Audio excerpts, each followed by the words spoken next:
Salutations, everybody. It is Matty here today with episode 212 of the H.A.M Radio Podcast. And it's me, Karak, with ACG. Oh, yeah? You're taking a little slow approach like I have? Dude, I got in trouble because I did a review and I said Karak very fast. And I admit it sounds like carrot when you say it. If I say, "Sup, everybody, this is Carrot." You know. Yeah. So I had multiple people in this last review go, "His fucking name is Karak?" I thought it was carrot for like the last 2 years, and then that became a running joke. I'm like, I'm just gonna overpronounce everything. Oh, I started doing that. You could tell in my videos if you look at what I made back in, we'll say, like 2014, 2015 versus now. In the podcast I tend to ramble and speak a little quicker, but in my videos I'm more like, "Hello, everybody. How are you doing today?" Right. You know, kind of like that. Where, oh my god, back then I used to like word vomit, and you could mash together anything and create like a brand new fucking alphabet. It sounded like a spell from Hogwarts that you were casting. Like, what spell is this dude casting right now? Yeah, it was one of the better pieces of criticism I got that helped me improve. Was some people were like, "Hey, you gotta just slow it down." I still sometimes talk too fast. My parents always give me shit for it. I'll just motor mouth it. You grew up in New York, right? Yeah. That's where you are, somewhere there. Did you grow up in a particularly, like, urban area where there were multiple nationalities speaking other languages, or was it mostly English? No, it's just English. So I grew up around a bunch of Thai. So Thai is one of the quickest languages. The amount of data, if you look at it, I think it might be the number one. And so I'm accustomed to walking in a room and having somebody say, "Jeremy, what are you going to do tomorrow?" And just being like, boom, boom. And so when I first started, too, I would talk like my friends get together and it sounds like Alvin and the Chipmunks, right? Like turned up. And I'll have friends come over and this will be the first time a group gets together and be like trying to parse what everybody says.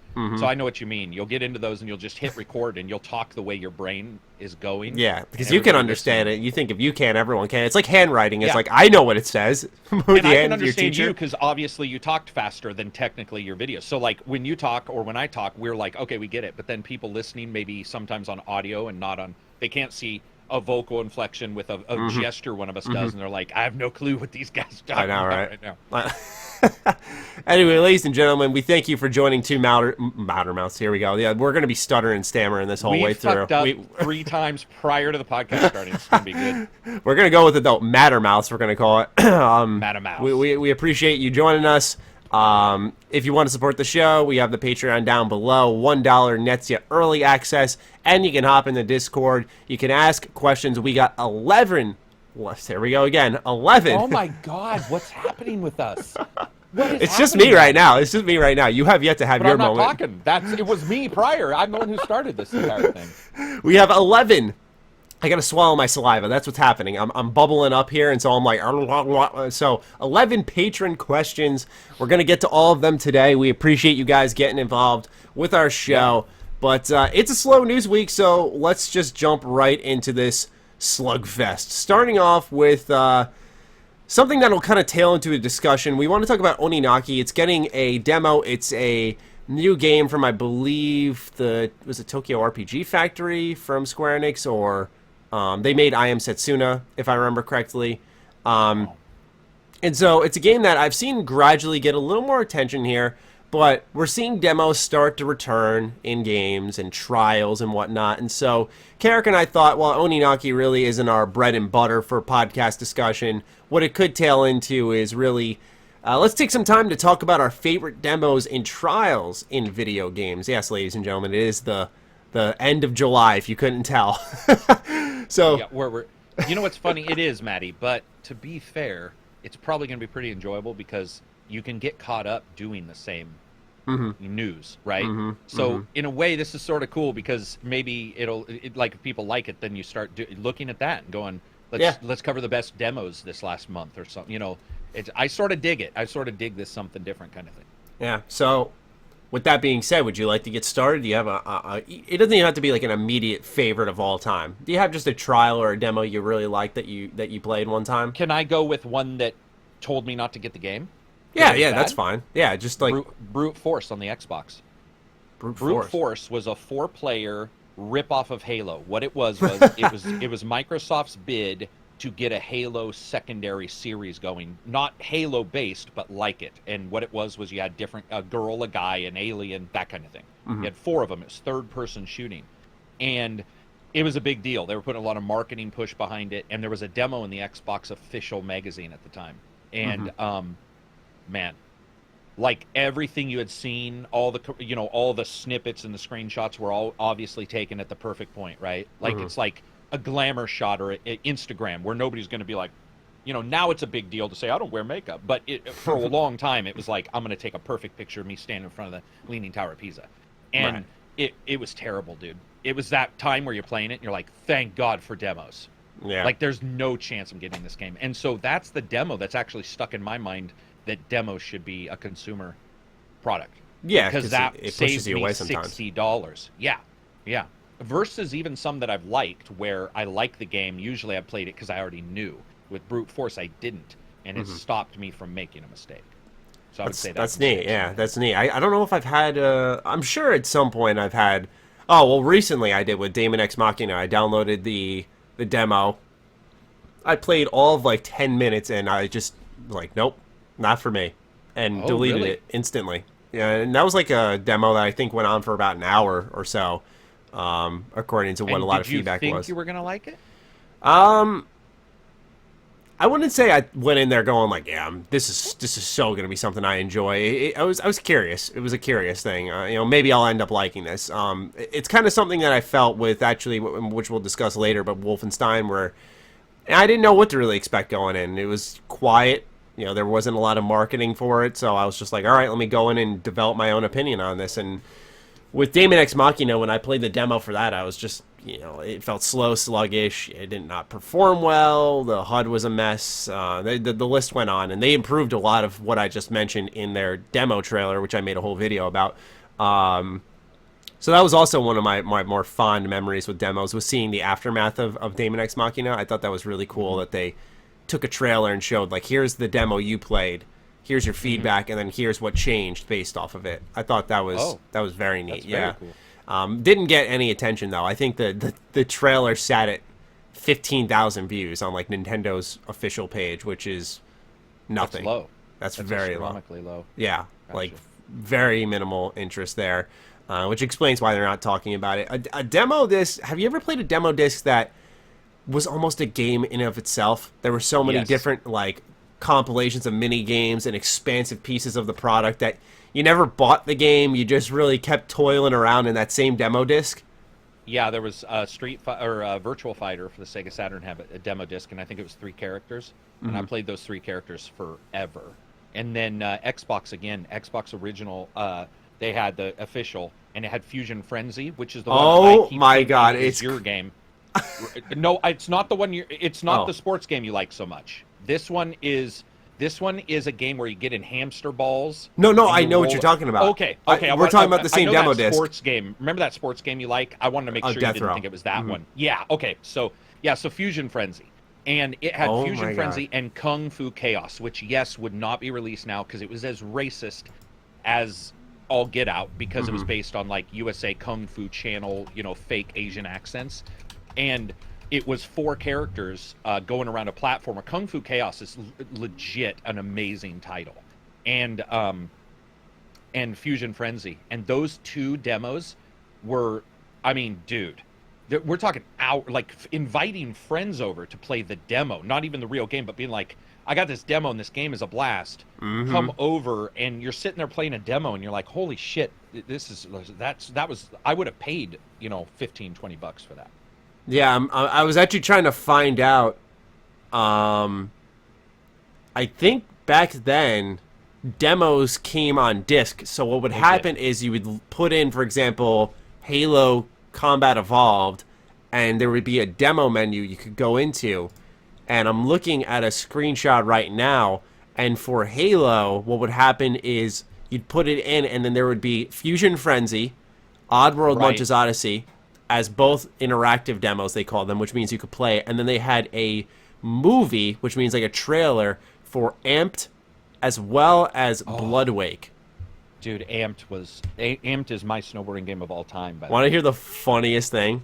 I called Amped Amphead for my entire childhood. My entire childhood. Amphead. That's awesome. It fits too when you think about it. Like I could see you not even thinking that it should be called Amphead. I don't know how I did that for so long. Yeah, they got me into snowboarding games, and the Xbox original let you play your music off your hard drive. So you could play like Rob Zombie while you're playing Amped. You could play like Power Man 5000. So I was playing all these songs, Guns N' Roses. And it didn't have a licensing restriction. So Paradise City, the Revenge, what was it called? The driving game. Right. What was that? Crash and Burn Paradise City? No, it's not the right. Burnout. Burnout? Yeah. Burnout Paradise. Yeah. They would play Paradise City from Guns N' Roses, but it was only one song.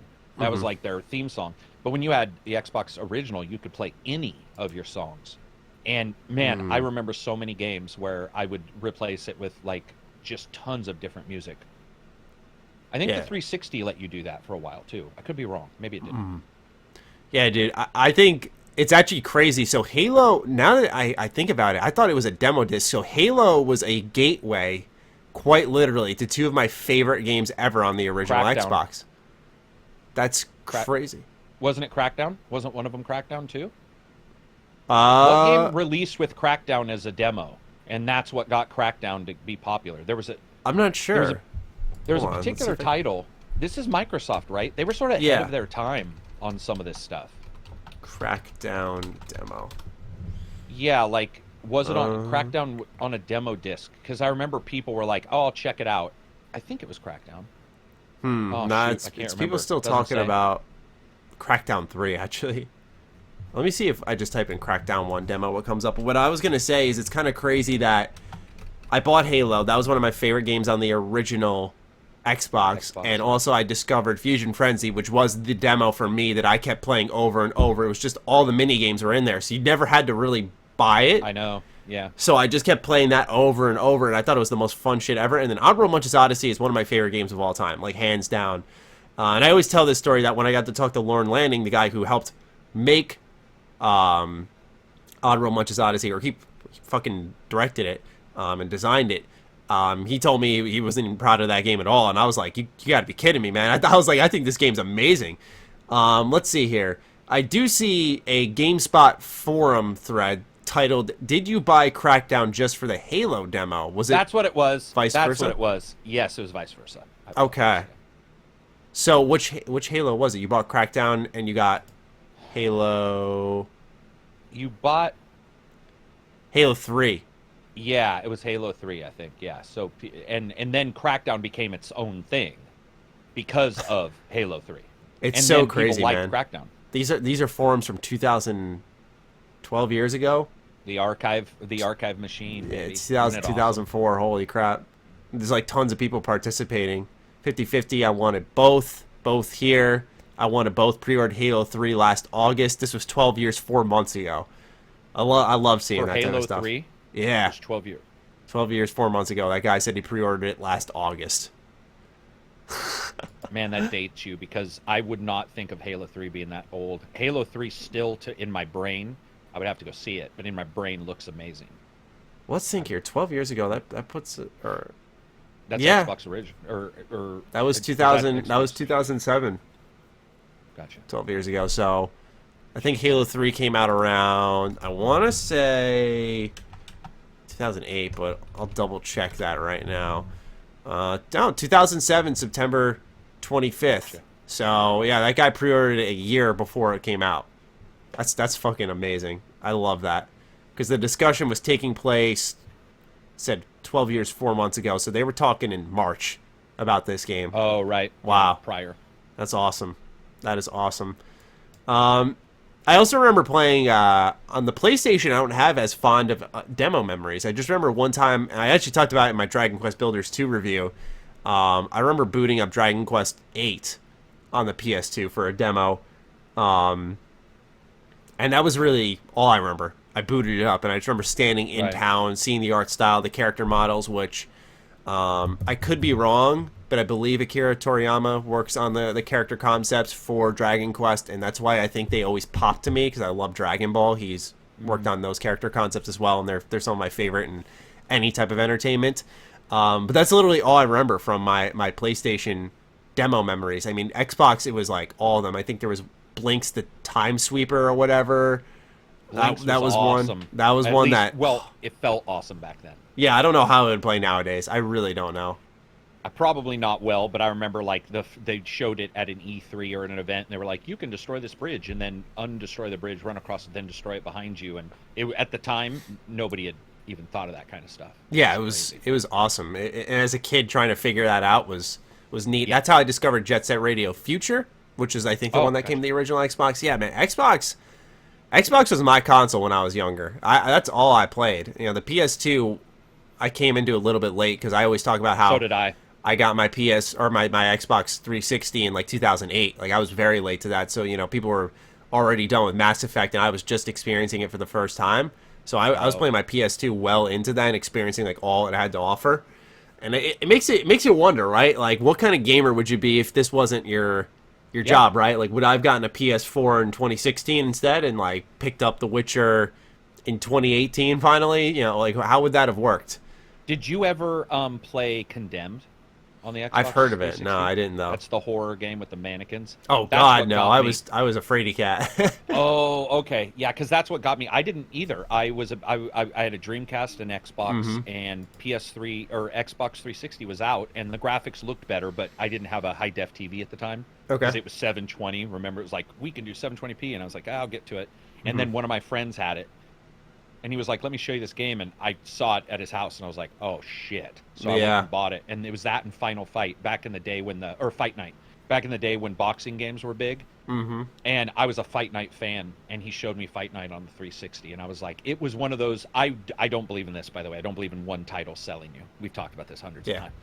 But it became pretty close. Like when I saw Fight Night on the 360, I mean, it was that thing. And, you know, I like to beat people up. I like to get beat up. I like that shit. And to see realistic looking face movement and cuts, I was just like, it's like nothing you've ever seen before. Yeah. And then Dead Rising, when they showed 100 people on screen, I was just like, yeah, that's for me. Mm-hmm. Dead Rising was the shit. Yeah, that's why it's going to be so interesting when we get into the next generation where we're going to see the leaps. Because I feel with this generation, the most notable change to me was that series that were not as open-ended became very open.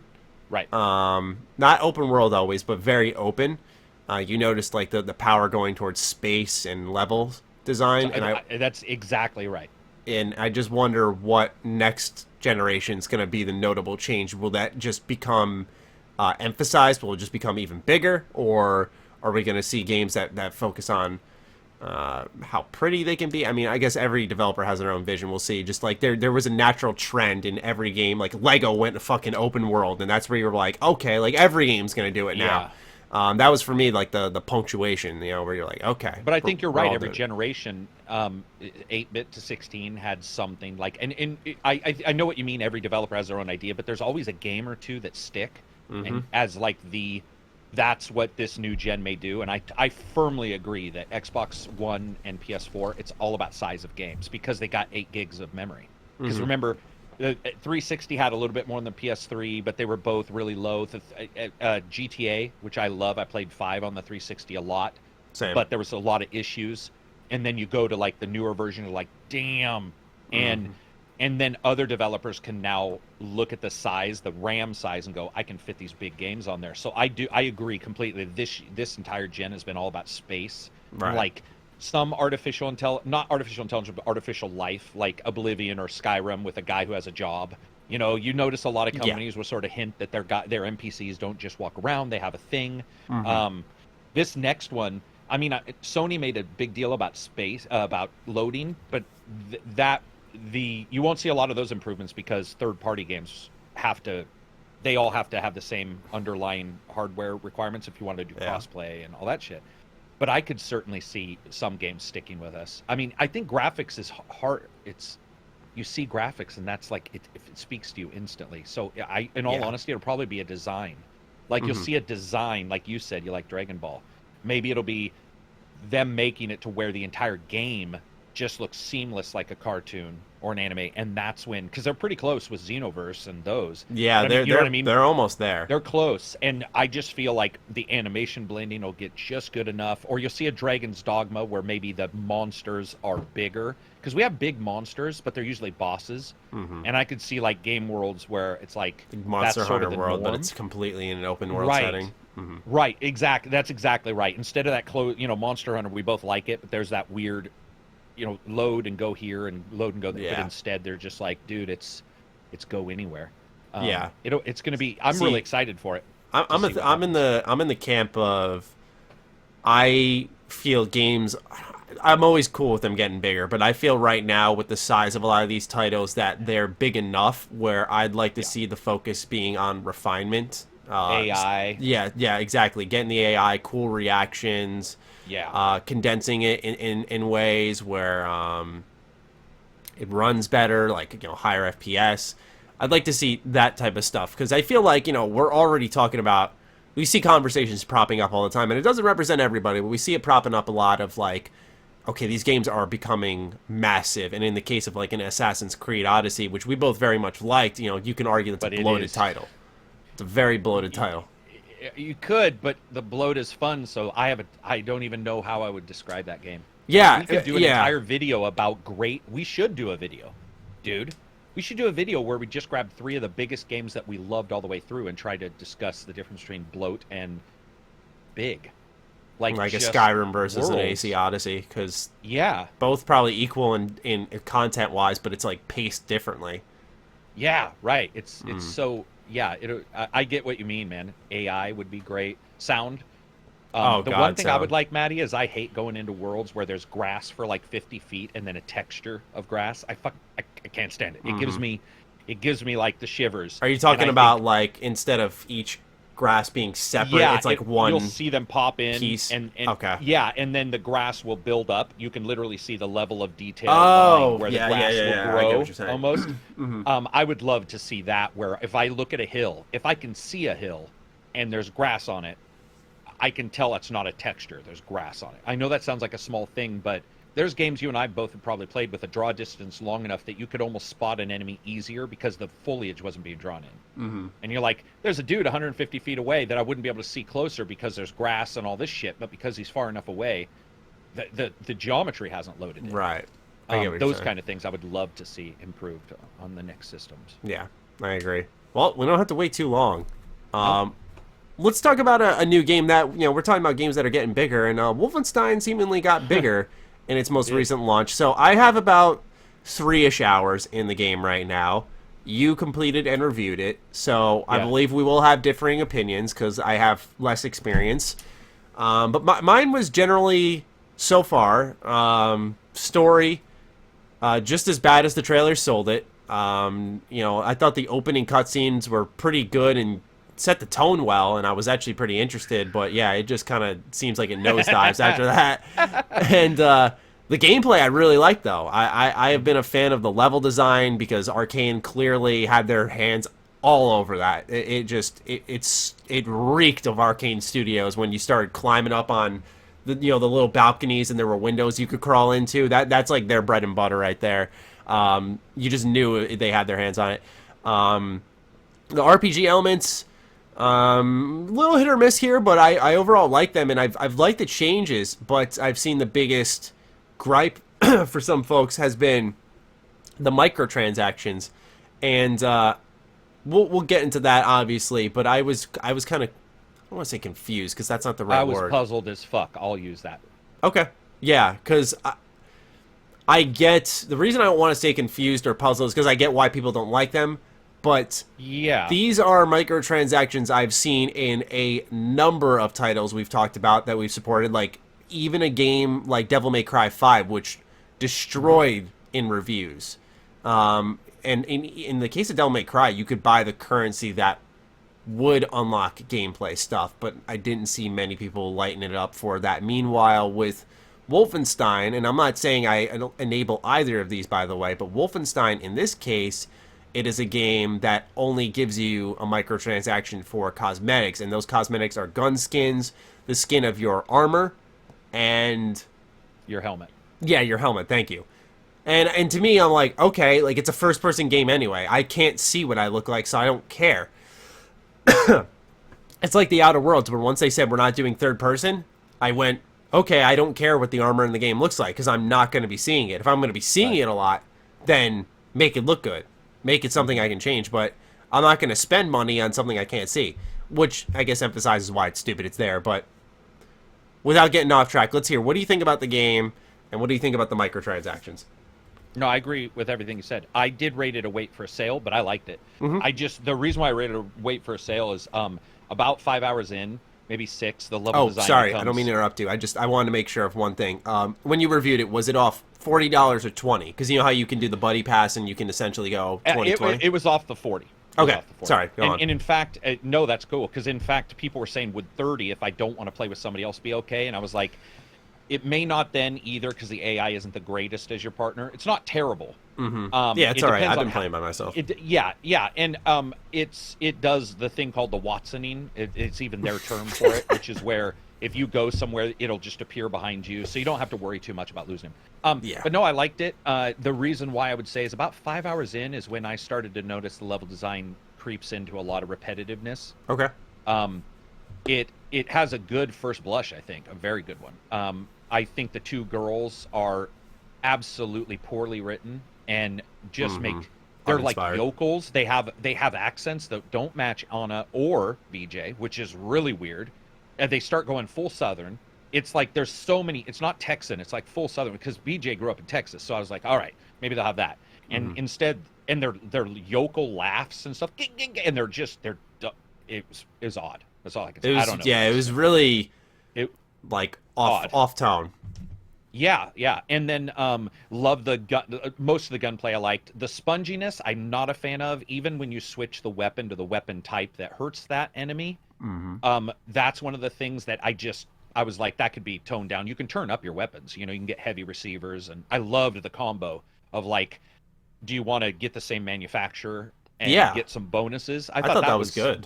Yeah, I thought it was really fun. But the copy and paste, and then there was a lot of issues that don't make sense, like the catacombs area that you go into. There's people that none of the enemies have flashlights, but they can see everybody. And there'll be multiple times you'll be running into a room. You'll flip the flashlight on, it's a jet black room, and there's a chick down there wearing spandex and black sunglasses underground. And she's just like waiting for you. There's a lot of these weird, I just threw this bad guy here kind of feeling. Catacombs in particular is where I think Takedown and I, when we were playing co-op, we both were like, whoa, wait. Like now there's some, and that's when we noticed the monster closets, which do happen a lot. The reinforcements that come will appear behind you, like where there's no forces door. You to take the commander out. It does. But they also do awesome stuff. See, this is the problem with the game. There's places where it hits. When you're in a courtyard, dude, and you're blasting a guy, and a dude jetpacks in, it can change the entire way you were doing that battle. Because you're just fighting normal guys, and then if you continue fighting them and you don't kill everybody right away, sometimes a jetpack guy will come in and he'll land and he'll like spawn in as a reinforcement. And if you don't have the right bullets for him, which is the Stormgewehr, whatever, or the pistol, if you don't have the right bullets, or you've switched your gun stuff around to maybe be fast and not do a lot of damage, you can end up having to really spam that guy or figure out other ways around it. I like that strategy. I thought that was cool. One thing I didn't like is Arcane did have some work on it. I did investigate this a little. I didn't realize that they only worked on some levels, not all. And I think one thing where that's really noticeable is the buildings. Every building, the second story is always closed off. And it sounds really dumb, but you literally know that in every building you go into, it'll be first floor will be open, and then there'll be steps that always have blockages, so you can't go into the second floor to get to the third floor. And I think that's for the AI, because the AI never uses the steps. In fact, you can multiple times you can hide inside and just stand on steps, and the bad guy will go. Just stand there. Yeah. So it didn't kill my enjoyment. I just noticed some of those things. We had some bugs. It's funny. I like it. Yeah, it's funny you mentioned that. There was one part where I was going to the hospital. I was actually just exploring. I ended up there, and I was Which like, is a great level. I just got to add real quick. Yeah, and I had a quest, and I'm stealthily. I actually got an action where there was it was actually really cool now that I think about it. The way it was put together, because there's a miscellaneous objective, the actions they call them in the game. I got one to blow up a car. And what was interesting is the car was parked in front of the hospital, and now that I think about it, the commander was standing on top of the scaffolding with his arms folded, just kind of overlooking everything. It was as if like he pulled up in that car parked there and just came and watched, which I never put together. But anyway, I'm carefully, like, I planted the bomb on the car, I'm taking everyone out, and I finally get to him, and before I could take him out quietly, because my cloak went up, he alerted everybody, and I took him out. And it just kind of tailing off what you said about when you're on like a higher level and they're below you, their ability to do something about that. Something was off because I mounted a laser turret and 4 of the laser soldiers came in and just kind of like looked at me. They stare at you. Yeah. It was really, really weird. You know what they don't do, Matty? They don't create distance and angle. So they'll stand here, right? So you can shoot them, but they can't hit you. But they won't go backwards and then fire. Yeah. So that they can hit you. Yeah. And so those become almost impervious places, I guess. But overall, yeah, man. I mean, you know, I will just say the fun ran out, you know, to where it was a slog in the last in the last many hours, unfortunately. But it doesn't stop. There was a lot I liked. So it was one of those games where it's really difficult to really know what people are, how they're going to play it. Co-op, right? Are they going in 2020 with somebody? $20, $20? Well, that's you know, that at that point, that's a little bit fair. But overall, it didn't stick with me, especially with the characters, and the lack of story was good because I didn't like those girls. But the random missions, and also the fact that the mission choosing was really weird. So, for whatever reason, they decided to name all of the places Brother. So you'll go to Brother 1 to do this job, go to Brother 2 to get this job. Yeah, and pretty soon you're like, what? That was at Brother 2 section, what? That was at Brother 3. There's a little bit of confusion, and you don't have a map. You only have your mini map, which sounds like a small issue, but it's a bitch. I noticed that. It's a bitch. When I hit M, dude, Matty, after 8 hours, I was still going, M, bring up the map so I can see, because the mini map doesn't always load up your icons either. It's so weird because the mini map is excellent. Like, it's layered. When you climb up, they fade out other parts and load in. And it shows a little arrow down or up if they're above exactly. you. And it's like, okay, I know exactly where I am, what's left on this part of the building, who's shooting at me and whatnot. Yeah. That type of stuff is great. So it's weird that there isn't a map because they went to the length of creating a layered piece of art. Yeah, based off where you are. Isn't it odd? And then lastly, I liked almost all the gun sounds. The suppressor on the handgun is hilarious. It's like throwing a pebble in a tin can from 100 miles away. It's like... But it's like, it's got that same Wolfenstein charm where, like, a guy will be full of armor and you'll throw a hatchet at his knee and he'll just drop dead. And he'll die. Oh, that's it. But the shotgun, I love the sound of. Oh, God, yeah. I like the electric gun, too, because it doesn't spool up for too long. I don't know if you've got that. There's some other weapons I won't mention, but that's the first one. But the shotgun, when it punches in a way that is, to me, very satisfying, even though you'll get up to a guy and you'll shoot him 4 times, and because he doesn't have the right armor, he'll just be like, boom, boom, and you're all, oh, fuck. You know, you're like, am I hitting his head? Where do I need to hit this guy? But it sounds good. I love that. And I love the graphical changes. When you put the different receiver on, the different, you know, it all graphically changes, which is cool. So the guns don't just look generically different. They have like huge canisters or a big drum on the bottom, depending on the magazine you choose. So yeah, it's a good title. It just had enough issues that I just don't know. And I think it's hard to narrow down in your case, because like mine was first impression, so I was more like, keep your eye on it, but for sure, yeah. You know, I think it's hard to narrow down because it's one of those games where, as you mentioned earlier, you don't know what price point someone's investigating at, where, okay, I'm one person looking to play by myself, and when you say wait for a sale, are you talking about the $40 price point, the $30 price point? If I'm playing by myself, do I wait for a bigger sale or a slight sale? Or if I'm playing co-op and I'm doing halfsies with a friend, is 20 a sale technically to you? Or are you talking about $10 on a sale if we're going halfsies? Like, how does it all work? It becomes complicated, which is why when I was doing my first impressions, I said, look, guys, I'm looking at it from you're going half and half with a friend at the $40 price point. You're giving them a buddy pass. I did say that in the review. Yeah. I did say this is like, it's $40, but this is what I'm covering. Because the way I look at it is it's a spin-off, so I'm a little more lenient on some of the changes, I'd say, because I want them to experiment. I don't want them to go crazy in a bad way, we'll say, in the third entry, where, it's likely going to try to wrap up everything that's left. I want them to figure out what works and what doesn't work here and get all that creative juice out, and put it into this project. Try your co-op, try your RPG mechanics, because if it's a one-off, I think down the line people are going to look back on this game and be like, hey, that was kind of cool. Like, what we talk about a lot with these game franchises. Only 5% of people even win the game. They might not even get to the part that is like repetitive. Yeah. So if they want to spend $15-$20 for a game, I can see a lot of people, looking back on it and be like, that was fun. Maybe because I think one of the coolest things is when you look at a collective franchise and how it changes entry to entry based off who worked on it and the different pieces of DNA that are in there. We could use like the Batman Arkham series as an example, where you had like the tighter Arkham Asylum and the big city, and then you had Origins, which slimmed it down, had a different focus, and then Knight tried the Batmobile. Like, each one had something cool and different in them that made it a collective good series. And I think with Wolfenstein, you had one which was pretty much everything you've really wanted, from gameplay to storytelling. Two focused a little bit more on the story. You have Youngblood, which tried something really different with co-op and RPG mechanics, and you have the Old Blood, which is, I'd say, more of a return to form. I thought it was a little stale, personally. That's why I was more enthused with this one, because I thought, I'll be real, I thought Old Blood was not that great. I did not like that one at all. And so, because I thought they played it very safe. They're like, we have this new mechanic. I'm like, all right, cool. It's the pipe. You can climb a wall, or you can use it as a melee weapon. I'm like, all right. Oh, you can only climb where you're telling me. I can't just climb anywhere. And that's why I really appreciate in Youngblood, you got Arcane's hands on it, where there's the double jump. There's a sense of verticality in the game now. Yeah. There's exploration now that's much more rewarding. It allows you to take on combat scenarios in different ways. Provided the AI starts working better, I'm sure that'll be a bigger plus than a minus.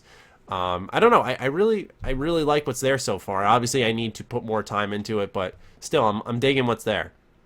Yeah, I did too. Like I said, even rating it that way, that's why at the end I was like, listen, it just wasn't for me at that price. But I was like, if it might be for somebody else. It also, again, we're looking at a time where a lot of people, like I said, don't finish games. They don't even get a fourth of the way through. So to them, $20 with a friend for, 3 or 4 hours a game before maybe they just sort of peter out isn't that bad. And I think I would rather have them experiment. Like, I don't have any, the microtrans, we'll get to that in a second. But the stuff that they tried, I don't have a problem with them trying stuff. And I don't even have a problem with them trying stuff and not succeeding the first time. Everybody thinks everything's going to be a knockout of the park.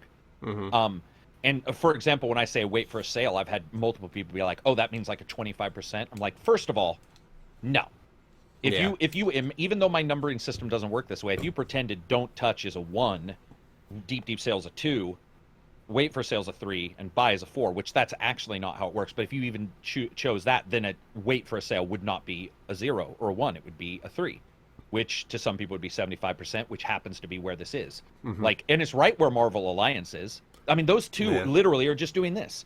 But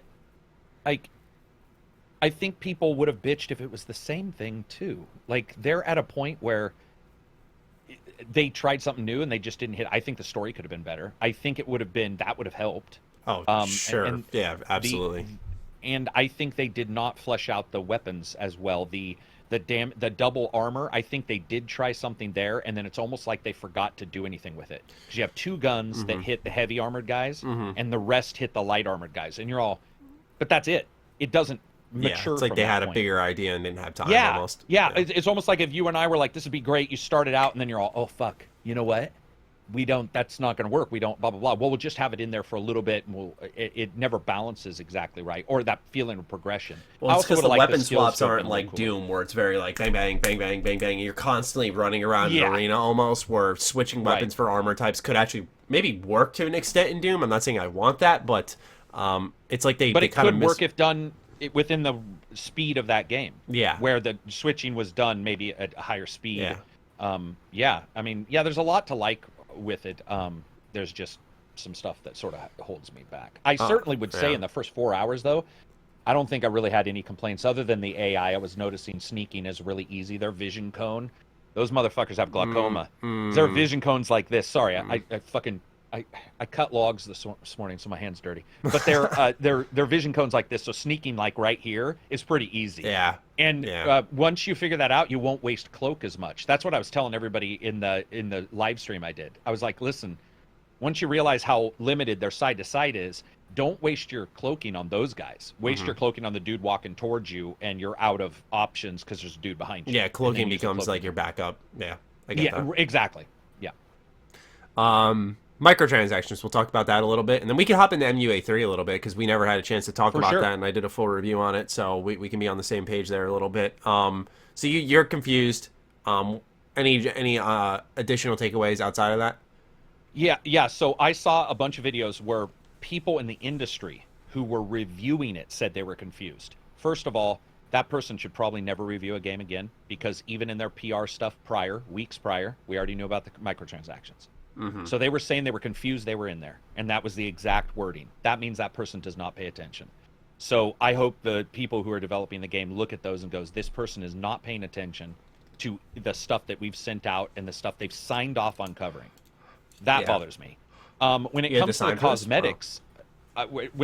cosmetics, or not signed, but where you do the email back saying I agree to the email. Yeah, okay, yeah. But because some of that shit was right there. But I would say that for me, I'm confused, because of the anger that's beyond it being a microtransaction. So I don't like the microtransactions in there, and I mentioned it in the review. I was like, they're here, they're cosmetic, and I'll tell you if their price raises, because that would be a bitch, because we saw it with Assassin's Creed Odyssey, by the way. This is not unknown that a company will go in and adjust those numbers. But then it was afterwards, the reaction I saw from some people. I was like, that is really weird that this is being dinged so heavily. Not just dinged, like that's stupid, but dinged so heavily in this game. When, for example, Rage, I noticed I was one of the few people, you, me, a couple others mentioned micros. In fact, I think you and I DM'd each other, and I'm like, do you see the store tab? I think that was you I DM'd. I was like, there's a store tab in here. That one, I could have seen more confusion, and I didn't for a lot of people.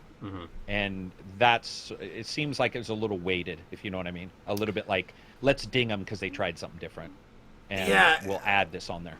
I wish they weren't there, I'll be real, but I just feel that we've actually highlighted this on the show a bunch of times, and I think now is a perfect example of when to talk about it. We've mentioned time and time again that when you constantly, I don't want to say overreact, but you react in an extreme manner to everything. It's a blanket reaction, so my lamp might be slightly dim. I'm going to freak out over that versus if it's too bright. And if one microtransaction is cosmetic versus one with Battlefront 2's gameplay microtransactions that actually impact the title, we're freaking out the same amount for those. We always talk about how developers are just going to put the shutters up and clamp down and be like, all right, fuck it. Like, we don't know what you guys hate, what you guys love, what you want to celebrate. We're just going to do our thing. And I think this is one of those situations where Wolfenstein, it doesn't need microtransactions. Every game before it was just fine without it. The only reasoning I could probably add as to why Youngblood put them in there is because, A, there is a form of, and I put this in quotes, multiplayer there. You are doing co-op, so you do want to show your friend, like, look at my cool skin. But number two is that these games have not been financially successful, and this is a way to earn some additional money up front for them. They are a business, and this is a series that has not really flown off the shelves all that much. So from a business perspective, I get it. But all I'm saying is more so that if we I don't want to say don't react properly because people have different opinions on it, but if we constantly drape this blanket over it, instead of being like, okay, this is cosmetic microtransactions versus, okay, this is Battlefront 2 perk card reaction, and they're equal in levels of intensity, it doesn't make sense, because one actually changes the game, gives someone an advantage, the other changes how you or the skin of your gun looks, which 2 of the 3 options available you can't even see. And the gun skins are dirt cheap.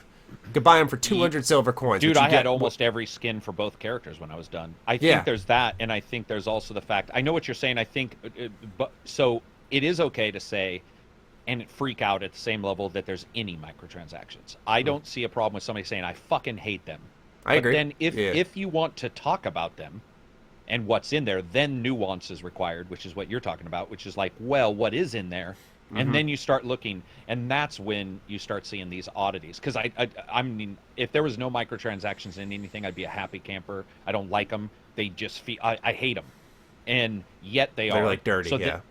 Then you got to look into them and go, okay, why are they here? What's the price of the game? What, why would they possibly be here? And there's a little bit more nuance to it, at the very least discussing why somebody thought they were good to be in there. I don't like them. They are cheap. I'm just worried they'll change the price, which is why I even said, I was just like, I will definitely do an update video if these fuckers try to do what. Yeah, I'll rip my review right off, or my first impressions right off, because I was relatively positive. I'm not gonna like sit there and help them get sales, because someone will be like, oh, Matty likes it, and and then they get in there and they're like, wait, these microtransactions are awful, because that A, fucks me over, and B, it's just not a good look for them. It's like, and mine's just going to be short. I had told people on the channel, mine, if those start happening now, my update videos are going to be very short and very pointed and just very negative. They'll just be like, nope, they changed the price, don't buy the game. Game changed to a never touch until they figure, because that's obviously underhanded in a decision that they did. So just don't touch them. Yeah. But for right now and current people playing, I know people are playing right now and the prices are identical. I've actually given them the prices I paid and told them, if they play, I need to know what the price of what the prices of everything is, and if I see a single difference, that's when you go forward and say anything. Yeah, and fortunately, ladies and gentlemen, everything that's in there is available with the silver coins that you loot around the map, and those silver coins are stupid easy to aggregate. They're all over. Enemies drop them. They're in loot. They refresh too, Matty. Oh, they are. They do. I didn't know that, but the boxes all respawn. Oh, there you go. Yeah, so you'll start getting more and more in the boxes. They respawn after a certain amount of time. We went back to a missionary, and there was a box there. Perfect. There we go. Now, there was one game that seemed ripe for microtransactions with all of its multiple currencies that ended up not having any, and that was Ultimate Alliance 3, which I believe you gave that a buy, right? I did, but I'm going to tell you right now, I searched for a store fucking tab on that game for like 2 hours, man. Yeah, kind of wild. Oh, dude, you can't tell me that, like, you know how it is. You get the transform diamonds into pyramids, into money, and you're like, something's up. I have this wild theory based, and I'm waiting for the story to come out, even if it's years from now, that based off the art style, which I really like, by the way, but the art style, the way the currency's handled, this screamed to me, it jumped off the page to me that this was, like, at one point going to be a free-to-play title. Service, or a free-to-play. Yeah, like, there was something in there that got removed last minute, I really feel, which is why I like the game, and I said, like, yeah, you should pick it up, because it's fun. It's like Dynasty Warriors almost kind of fun. That's how I equated it, but it's such a messy game. Like, it's so all over the place with all of its currencies and things happening. Yeah, menus. Bro, why would you go out of the menu? Remember when you're in the menu screen, you have to go out to buy your passive group in the hexagons, and you're just like, why is this even... I get why it's there. I now get it, because you can then build teams you want, and they still have good pluses. But at the same time, you're like, that's another currency? Or another place to spend this money? It's odd. You always end up leaving the menu and forget that you forgot to spend something somewhere. Yeah, and you got to go back time. in. Overall, what do you think about the character? Oh yeah, that's what I was gonna go for it. I was gonna just give a general take that, like, overall, I thought the combat needed, I don't want to say depth, because, like, the original ones didn't have really depth. They had enemy types, like, in the first one you'd have someone with, like, altered genetics, or they'd be energy resistant, so you couldn't just spam abilities at them. Yeah. Or you'd have to use a pop-up on them, and then you could just start hammering away at them. There was this level of mental engagement that I equated it to, like, you're putting the key in the door, you're unlocking it, and then you're kicking the door down, pretty much. That the game was really missing that, so it became almost like a Muso title, a Warriors game, where you were just beating the snot out of everybody in, like, a 10-foot radius with humongous abilities, and it was fun in that manner. But I actually didn't notice until I watched another review that some of the and this is a testament to how chaotic the action gets that I didn't see this, but a lot of the animations used for special attacks are actually reused from... They are. Yeah, like or rather the extreme attacks are reused from specials, which I thought was a little disappointing, because I thought that's another shortcut for this game. Did you also So yeah, I liked it as well. A bit chaotic, but overall I enjoyed it. I checked out. You were talking to me about the N plus, so I went back and played the Superior or whatever the new difficulty is. I will say that on the harder difficulties, the one and on the trials. Did you do any of the trials? Yeah, did a decent amount of Those trials. things. That's when I think it can become difficult, and where there is a time, especially for me, I had a difficulty with Doc Ock, where it was like half. It was like your normal attacks only do like 1/10 of the damage or something. Oh but yeah, and it's like your supers do the most, but or your something supers like that. do a bunch. So then you have to build them up, and I thought that was a cool tactic. But it is like it's almost like they took those tactics out of the base game, right, and put them in the trials, which I'm not dead set against. But I would agree it did feel a little Dynasty. But you know what? I played Gauntlet, which doesn't have a lot of depth. Yeah, that's why I said to people, I was so- like, hey, it was fun, crazy action. You know, just a weak attack, a strong attack, and some abilities and creating teams. What did you think about the progression by chance? Because I felt like there were so many little percentages per character that it wasn't until the late game that you were really noticing, like, okay, I'm actually hitting harder now, or okay, the strength on Wolverine, like I gave him a 1,000 strength bonus ISO gem, I gave him a 500 one, and that's when I started to realize, okay, now he's really clobbering people. You know, that's when it started to pick up, but that was like chapter 8. Yeah, I would say that it was noticeable. It didn't bother me. I did play it where I bounced every character. Okay. As So in, you were I tried to switching play. constantly. Yeah, and I think I was telling you in the last podcast that depending on how you play, for example, I don't like Wolverine at all anyway, so I didn't even. I played him one time. So yeah, I don't know why. Maybe it's I get it. contrarian me.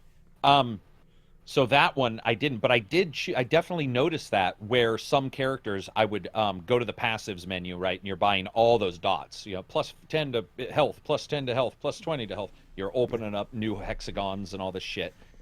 I did notice those mattering later on when you get. I think the ISO gems are really what you're feeling. At least that's how I felt, because the ISO gems I think are very powerful if you get some of them. Yeah. And I think that's Then what like I noticed. randomly generated, which becomes a little. I got some Yeah. shit ones. Dude, I got one that was like your attack is increased by 100, your defense is decreased by 100 or something. I'm like, I don't like mini-maxing. I hate mini-maxing. I just want a positive. So I was taking smaller positives so I didn't get a negative on the ISO gems. Yeah. But I think it's also the slots. It's not only just that you're seeing more power when you're in 8th chapter and 9th, it's when you get more slots for ISOs, because then those start to really augment, you know, because you could do 2 strength gems, and then suddenly your character is hitting much harder. I think it's a luck of the draw might have been, unfortunately, not on your side for some things, where on mine, I would say it wasn't on my side for getting anything that wasn't mini-maxing, but some of the ones I got were pretty strong pretty soon. It also just depends on the characters and how I played. I played a lot of big bruisers, and I loved the spider guys. Yeah, they were fun. Gwen, I liked. Yeah, they were fun. Spider And Gwen was like really good off the bat. yeah, Big and time. Spawn did a shit ton of damage and has the shark thing where he turns into like shark spawn Venom? and comes Yeah, out of the yeah, ground. Or what did I fucking call him? I think you called them Spawn. I knew who did. you were talking this about. happened right away. last fucking game when we were talking about Spider-Man, the original PS4 game. Every time, yeah, Venom. I Right. liked him starting out. I was not a fan of I thought Thor's attacks were shit. He had this one attack where you hold the hammer out and you move slowly to aim, and I thought that was just dick. It didn't feel right in that kind of game. But some of the big guys I loved, and I liked them all. Nightcrawler was fucking awesome too. Oh, dude, I Man, used him the whole game once I unlocked him. Not once I unlocked him, Nightcrawler was like his rapier, sword fighting, the one-liners he dropped. He was probably my character of the game, I would say. I used him. I used Wolverine. I used Psylocke, as you guys can tell. I may or may not like the X-Men a little bit, and I used Black Panther. And Black Panther actually played really different from the rest of them. That was what was interesting and what kind of kept me hooked. Is that everyone played, or not everyone, but you'd sometimes stumble across a different feeling character. So Black Panther was all about when you used his strong attack, it was a knock-up. And then he had abilities that could be pulled in the air that did a ton of damage. So what I did was I beefed up his, I think it was his A ability. And it was this like aerial cycle that pretty much shredded the opponent.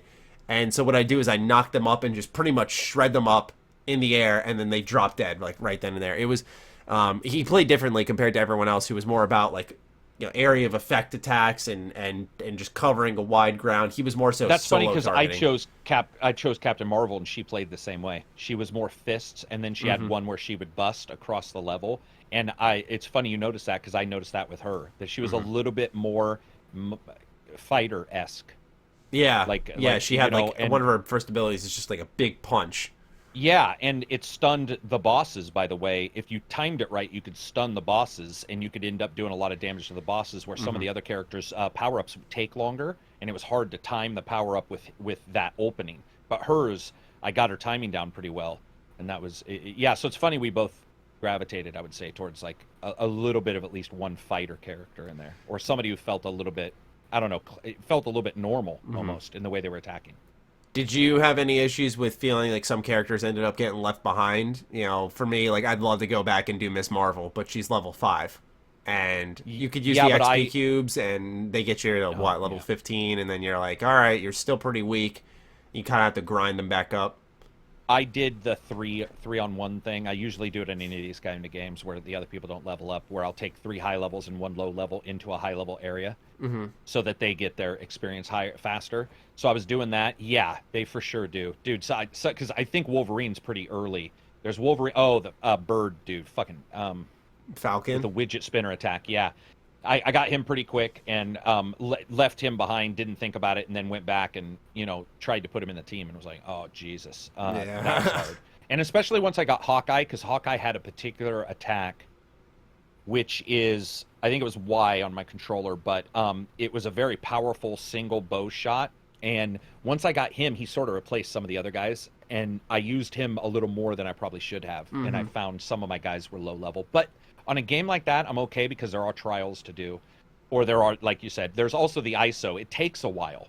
There's no button to remove all the ISO gems. I would have loved a button to where I could say, like, unequip this dude.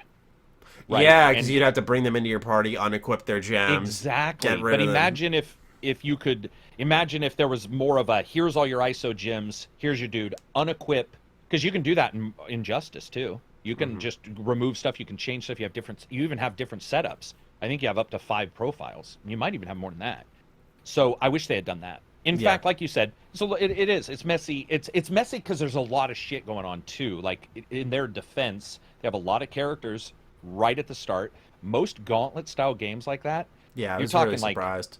Like 8 characters maybe, and those guys were just like, here's every level 3 characters. It'd be like, so-and-so with their bow, and it'd do the graphic, and then it'd be like, blah, blah, blah, and it would show them. Yeah, and, like the Borderlands-style text underneath their name. Yeah, exactly. And you'd just be like, whoa, this is fucking cool. And then go talk. I like talking to them. It sounds really dumb, because they only said, like, 2 lines, but I dug it. There was no, like, dialogue, like, in the previous 2 Ultimate Alliance games, which I wanted to rip my hair out when I saw that. I'm like, yeah, I can see a lot of people missing that. Oh, my gosh. But overall, fun game. That's all it was. And that's why I liked it. Boss battle, Matty, I got to ask you, Ultron. Is that not like one of the longest boss battles ever? Yeah, but I thought it was really cool.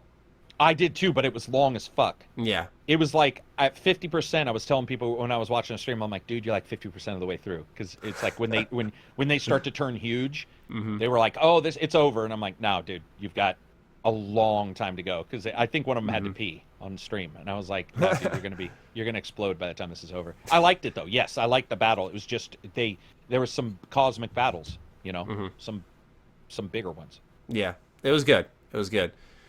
All right, let's move on to another quick discussion. We're gonna talk about Dragon Quest XI, which recently it was confirmed that there's brand new content coming to the Nintendo Switch version. So pretty much what's happening is you have your companions that you acquire throughout the course of the game, and now they've added essentially companion quests where you get to play as them and go out and tackle their own personal stories, which adds a little bit of meat to what was already a big game. So I think that's really good for Switch owners. It'll be my first time playing the game when I do pick it up, so I'm really looking forward to that. But what we wanted to talk about today was some of our favorite re-releases in games, whether it's a remake, like we'll say Resident Evil 2, or a re-release in a package, or something that got buffed up, whether it's just mere graphics in an HD re-release, or something that really received a substantial change. We just wanted to open the door on that discussion as well in what has once again been a slow news week. So, Karak, do you have any games that have re-released or been remade or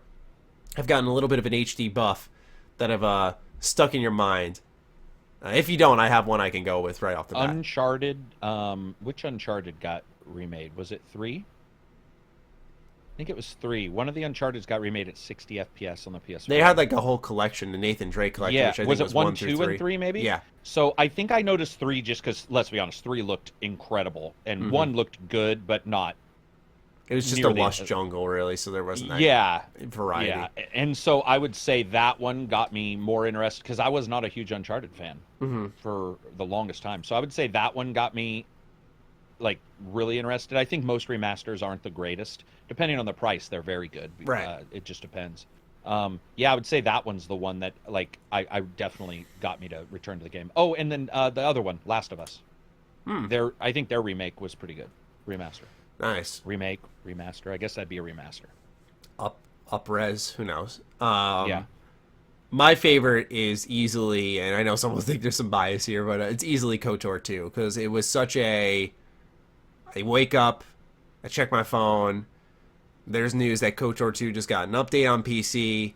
It now supports like modern resolutions, there's controller support, there's mods, there's achievements. It quite literally got, digitally at least, an HD re-release, so to speak. Yeah.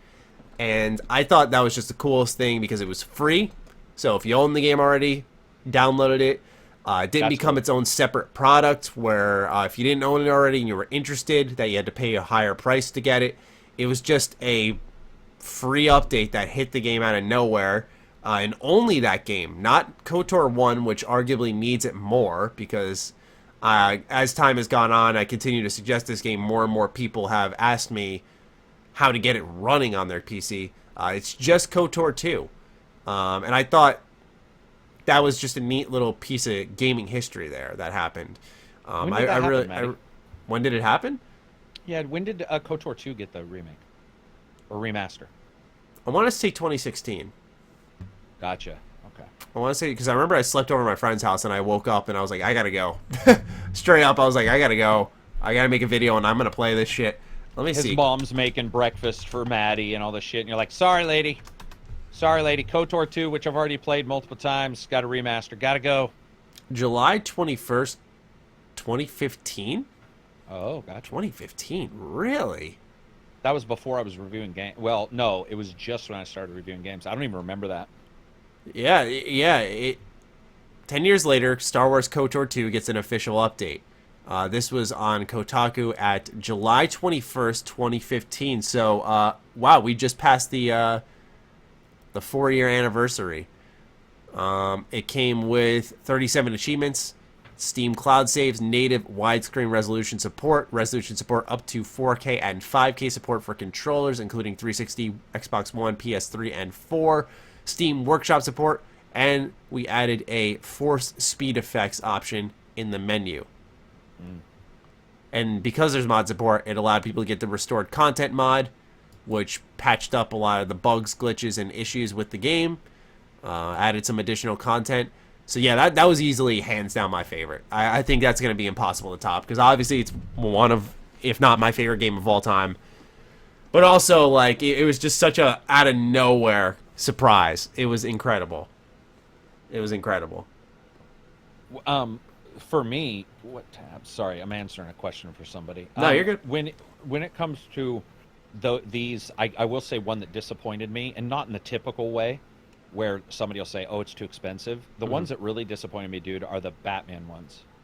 And the reason why is because they came out on the new systems, the remasters did. They had worse graphics. They didn't have as many special effects. And now there's like 50 versions of every Batman game. Yeah, it's like Assassin's Creed. Look. Yeah, I don't even know. And I'm being honest, I'm not blowing it out of proportion. I actually don't know what to buy.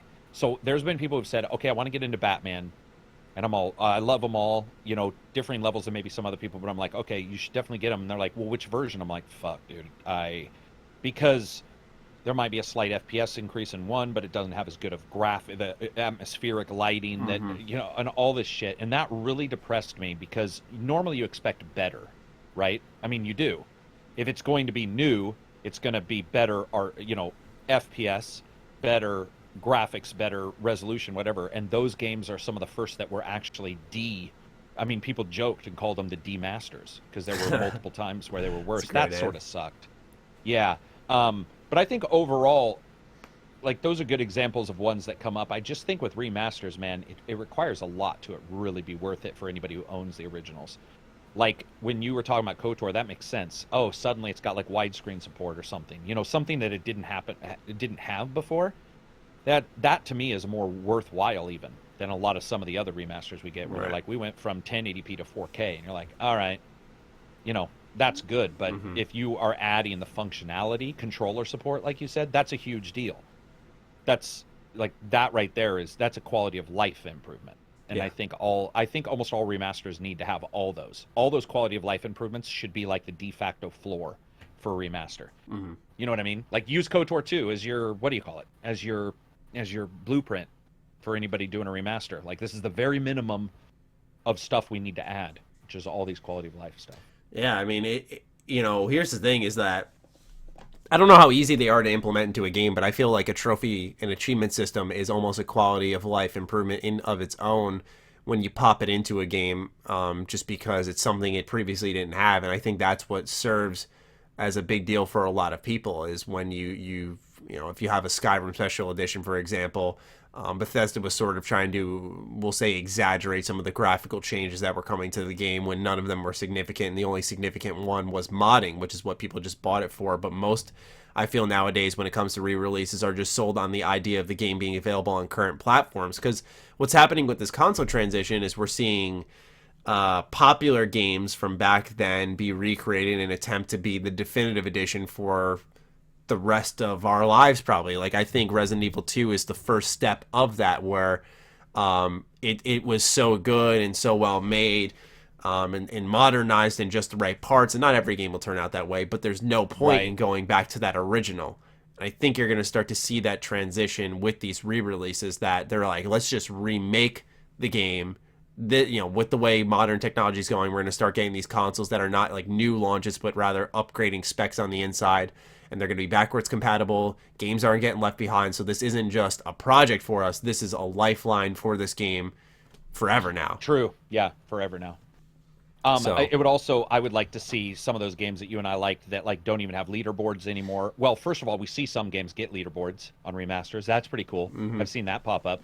But I would also like them to figure out like multiplayer in some of these, because I know a couple remasters came out where the multiplayer was removed. I think Assassin's Creed actually got one of them. Yeah, no, it did. I think. They used to have the cool multiplayer mode. Holy crap! One of my favorites, by the way, Brotherhood had one of the best. My friend, multiplayer. I used to rip on him for it because he used to grind that game, man. Grind it. That's so funny you bring that up. I love the idea of sneaking into groups and not knowing if this person beside you is the real human or the NPC and all this stuff. Yeah. Remasters and remakes I would rather have a remake, obviously. But I think financially it can't always be done. Yeah. But a good remake also needs to look at controls. Right. Because Outcast is a good example. Outcast got remade, and it could have set the world on fire, because Outcast is one of the best RPG adventure games ever for its time, but its remaster is terrible. They left the control scheme in, which was... I don't even think you played it. No, Outcast is basically Tomb Raider in space. Oh shit, that sounds cool. Dude, and it looks cool on Steam, but don't get it, because the one thing they didn't do is they didn't bug fix game-killing bugs, which there were 3 of them, and they didn't fix the control, which even back then people bitched about. So you get this big upgrade, and you're looking at it going, oh, this is awesome. And they also didn't adjust the audio. I forgot. It's still 48K audio. So when they talk, it's like... Yeah, that's crazy, because there's some updates to games, like Rare Replay is a good example, where you had, what is it called, Jet Force Gemini, the third-person shooter. And when you first boot that game up, the controls are set where it's awful. And it can, playing a shooter on a 64 just doesn't feel right anyway. Yeah. But, what are you going to do with that controller? But Yeah. with the re-release, you thought, okay, map it with 2 thumbsticks. And they didn't start off that way until you went into the controller layout and, like, a couple of options deep. It was changed for, like, run with this left stick, aim with this right stick, shoot with the right trigger, do this with the like. It was modernized and it played amazing. I love that game, man. But like, it blows my mind that something like that's like not. Let's preset that. That type of stuff just goes so long, because I guarantee there are people who, like with many of these re-release collections, you're going game to game to game to see what catches you and grabs you for an extended period of time, and like. You only got 5 minutes, right? And you hop in there, you're like, what are these controls? All right, next. And that's it. Yeah. Yeah, and they miss out. And I've seen it on a couple games where the default is worse by a good amount. Mm-hmm. And you're just sort of surprised by the thought process of them not even giving you a tutorial, being like, if you want to change, then you can go do this. In fact, I think when Witcher 3 finally fixed all their control issues, because when Witcher 3 first released, there was a lot of complaints about how it controlled buttons to pick things up. And I believe when they patched it, even, I could be wrong, but I'm pretty sure they changed the default to the new one. Or they alerted you in-game that there was a new control scheme available. One of those two needs to happen. I just remember for that game, they changed the text, the font size, because it was very tiny. They did change that 4K. Remember, they're not the only ones who've released a game, and I've had people in the Discord I think No Man's like, Sky had to do that as well. Yeah. Yeah, and people are like, I can't see it on a 4K TV. Like, what were they thinking? Which I get, definitely. Yeah. All right. Last subject is patron questions. So let's get right into it. We got 11, as I said, if I counted right, and there is no overlap. So here we go, ladies and gentlemen. We start off with Natural Calamity, who asks, hold on, Discord's being weird and refreshed my page. Okay, what game, and then he puts in parentheses an S, like what game or games, shaped you as a gamer in your young age and do you think would make a fundamental change to the gamer you are now, if they did not exist? So, pretty much what games shaped us, and then what games do you think could have changed the gamer we were if we played them at a different period in time? I think the latter part's a little hypothetical, and I don't know how I can narrow that down. Yeah, that one, that part, but for the first one, like, yeah, I mean, Space Harrier, KOTOR, yeah, all those. Pretty much the reason why they're favorites on our list is probably because they did that, right? Mm-hmm. Wouldn't we say that many times that's why they're sort of on our lists of games we like, right? Because they did do that. I would say, yeah, KOTOR, Baldur's Gate, like all those old games. And what they did is they made me really realize that story could be good without, for example, voice. Any game with voice, full voiceovers, that changed my entire world. Mm-hmm. It changed my entire, because dude, I was so accustomed to that shit, man, where you read in text, you know me, and I'm like, oh, I don't fucking want to click through this. And when the first couple games had full voice, those changed me completely, because they made me buy into something that in the past I just didn't have the patience to buy into. Right, yeah. For me, it's KOTOR, because I always said as a kid, because I thought I had this brilliant idea no one had leapt on. I was like, I want to, because I'd read a choose your own adventure book, and I thought it was cool that I could flip to whatever page and make choices. And I was always like, I want to choose your own adventure game. And then KOTOR was that, essentially. You had like dialogue choices, and I could pick what I wanted to say. Yep. And I always dreamed of like having a headset on, and I'd sit there and like talk at the TV, and they'd register what I was saying. I always thought that'd be something that's really cool in a game. But yeah, KOTOR was one of the most defining ones for me. Get a VR headset so you can do Dragon Natural Born for for Skyrim. That's what you do. Yeah, but I want to like. You're saying I could talk and be like, hey, what's up, and like the personal. Oh, you mean like verb, like slang, like pretty much real life in a virtual world. Yeah, impossible shit. That demo I did a couple months ago that I talked about, they definitely were very close. But yeah, you're right. No, that's not what I meant. That would, I get you. That shit. That's Nirvana, baby. I'll never wash again. A word bank that like registers certain responses. So if I say screw you, fuck you, I hate you, it all evokes like one response from them that says like, what did you say to me? Something like that. Yeah, an angry response back kind of thing. Yeah, because it's funny because 2K, the NBA 2K series had it where if your Kinect was hooked up and you cursed, and it caught you, it would give you a technical foul. No way. What? Yeah. Really? Yeah, Oh. there was a video that went viral a good couple of years ago where a guy was playing and he was like, "Ah, fuck this," and like he got a technical for like cursing on the court. You know, it's like funny. You and I have talked about like, well, Wildlands we didn't love, but the idea was good. Those kind of games, I've always liked the idea that you can. There's some games that if you talk too loud, your voice carries from your character, and I thought that was pretty cool. Really? So like, yeah, there's a couple military shooters on the PC where if we're talking in game and I talk too loud, so I can say like Tango, that'd be fine.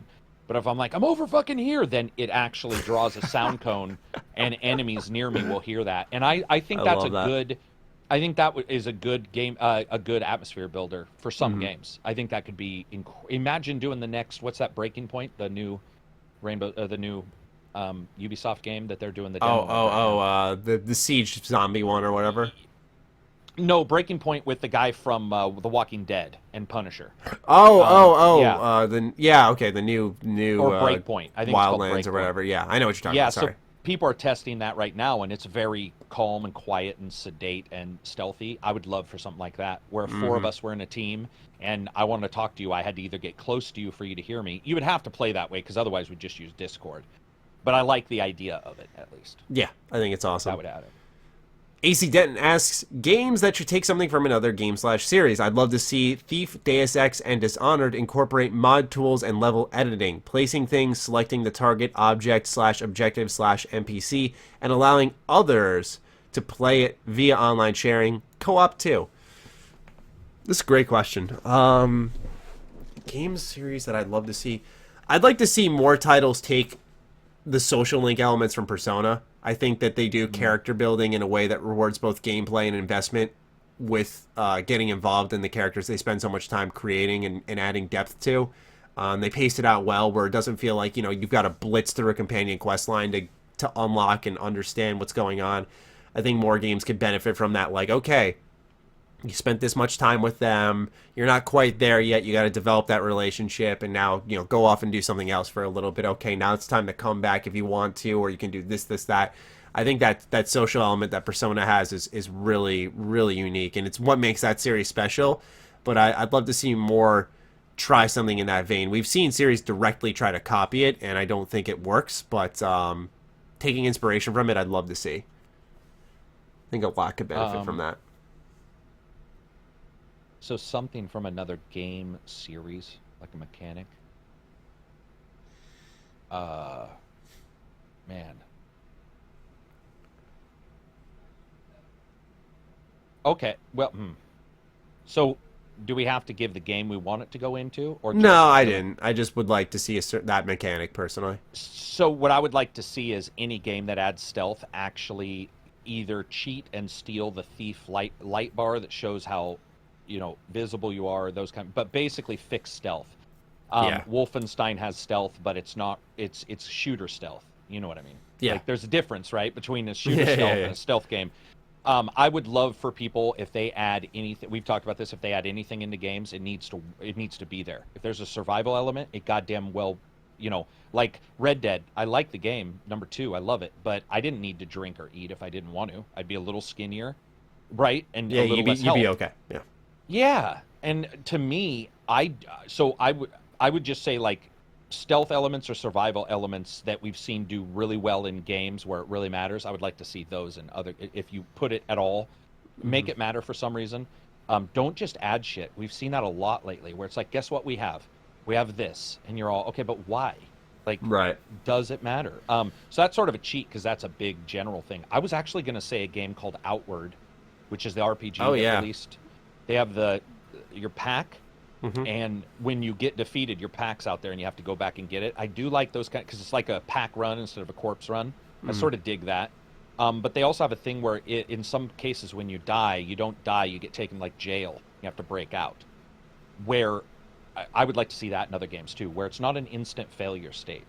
For example, how many games will you have an NPC be like, don't kill him, or they need you for later for the story, but they'll kill you anyway? And you're like, what would be better right here is if they tasered you or whatever, and now you're in a prison somewhere and you have to like get out of the prison in a different style of gameplay to get back to where you were, or something like that. Like I would like to see death states change, which is a problem Wolfenstein, for example, has, because you share the lives, and if you're at the end of the level and you both die, no checkpoints are saved in that game. So you can go an hour and a half in a battle and then die, and you're all the way back at the starting. Yeah. And instead, I would love for the Nazis to take you hostage. That would be and interesting. You have to break out. Yeah. Something like that. I would love to see those changes. Grimblade asks, I'm sorry, Flat Grimblade, because he's responded to last week's. He's changed them all. Just Flat Grimblade. Yeah, because he's a flat earther. You know he's listening, Matty. You can tell, right? Yeah, That's absolutely. The one thing you never have to worry about. He said, I think it was it last week or 2 weeks ago? He saw that the podcast was about an hour and a half. He's like, oh, it's a short one this week. I'm like, oh my gosh, we're at that point now. We're 2.5 hours of the standard. Grim asks, what is the most unique RPG character you've made, video game or tabletop? For example, I once played an enterprising businessman in a serious Save the World D&D campaign. That's a real, oh man. I've played D&D a couple of times. Probably my favorite character I've made, which I think on the Patreon, I put my whole character bio out there just for people who wanted to see some of my writing. And I made I went against the grain in what was our campaign was going to be about, I think we were on like a prison island, and we were trying to escape and figure out what was going on outside this island because we had just woken up there. And it seemed very, fantasy driven, kind of by the books, D&D stuff. And so I was like, I'm gonna do something different with my character. So I made a orc, mage, or priest, cleric, one of those three, named Soft Tusks, because all the orcs have tusks and they're hard and they hook their enemies with them. And I was like, I'm gonna call him Soft Tusks. This guy, he's like an ostracized, nice kind of orc who mastered the art of mage stuff. And I gave him like this whole backstory where he was like obsessed with books and constantly reading while everyone was like parading bodies into the village and taking over parts of this overall bigger city.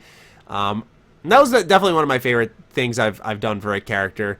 Usually I just like to play the game and watch how it reacts to me.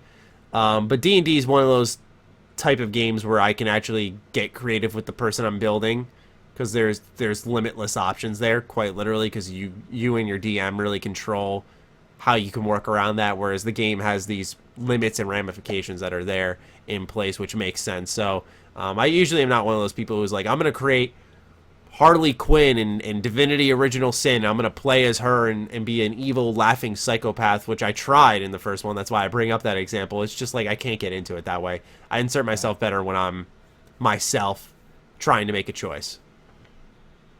I would say the top, I have two. Karak, which is where I got the name from. That's one character. But the one I'll go with and tell the story, because that one's in the novels I've written stuff. But this one that I like the most was, I think it was Sasha Sarenlord, I think was his name. But he was a thief who couldn't steal. So I gave him the lowest dexterity possible. But he was incredibly rich, so he would pay people to say he stole from them and spread his word everywhere. So That's amazing. So all of his friends blows my out of the water. All of his friends thought he was the best thief in the world, and I would write sonnets and little rhymes about myself and pay bards in towns to sing about this amazing thief and how he was like, that's awesome, could never be touched. But everything I had was an excuse, and even the game players with me would start to go, oh, it's just bad luck, or something like that. But then what I would do is, like, one time we were supposed to steal something. We weren't able to steal it, but I didn't tell anybody I had more than enough money to pay for it. So I went in and I paid the guy for it and got it. And they're like, you got past like 10 guards? And I just bribed multiple guards to get in and then grabbed it. And so all the players, and I'm not a big against player fan at all. In fact, I don't like the antagonistic, we're against each other. So over time, I sort of explained what I was like and what had happened and why I did this. And so I love being they bought into it. The chaotic element in the group that I don't troll in my D&D group. I should mention that, but I like to make sure I stay true to my character, even when I know it's against like the best interest to be like, that's not to me. That's not an all antagonistic. What I'm saying is, a lot of players treat D&D to be antagonistic because they can't in real life, and they'll be very brutal or very like well, like you said, the homicidal thing. Most DMs we have, if you were homicidal for no reason, you would die very quickly. Like somebody would, it wouldn't work, because most of the time there are a set of rules in the world that sort of fight that. Right. No, I'm fine with that. It's just I know a lot of people who really want to be antagonistic or make it hard on other players. And I wasn't like that with this one. So so we just lied about everything and told everybody it was amazing. And it's cool because I have a little town named after me in the game world that's we have an Obsidian Portal website, and it's like my town.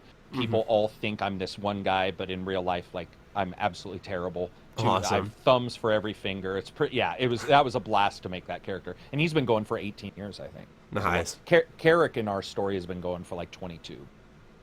Sasha's been going for a long time. Those are always fun, right? Yeah. I mean, you can do stuff no video game will ever come close to. Well, yeah, and I think that tails into another great question. This one's D&D focused as well. It comes from Bearded Panda.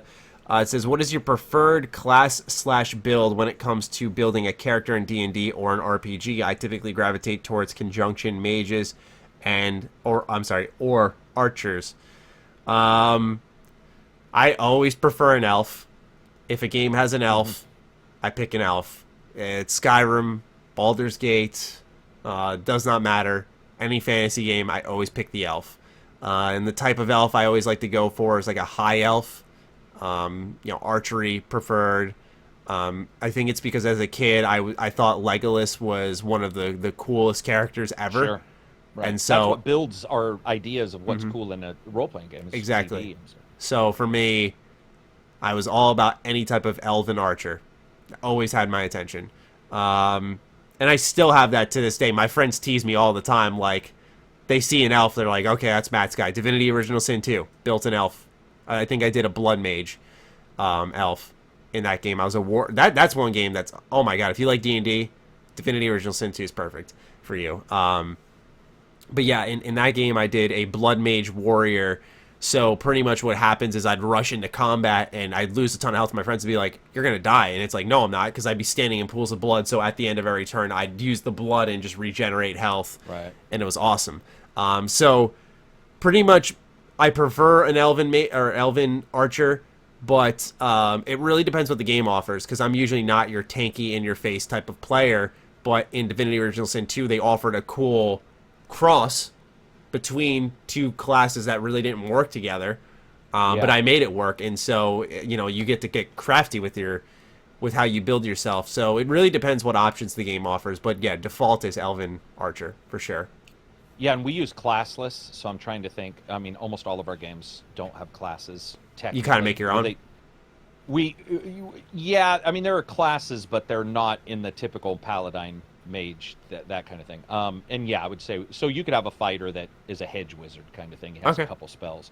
But I would say for typical D&D, I like beast creatures, strangely enough. So I'm exactly like you. You chose an orc with soft tusks. Multiple times I've chosen orcs.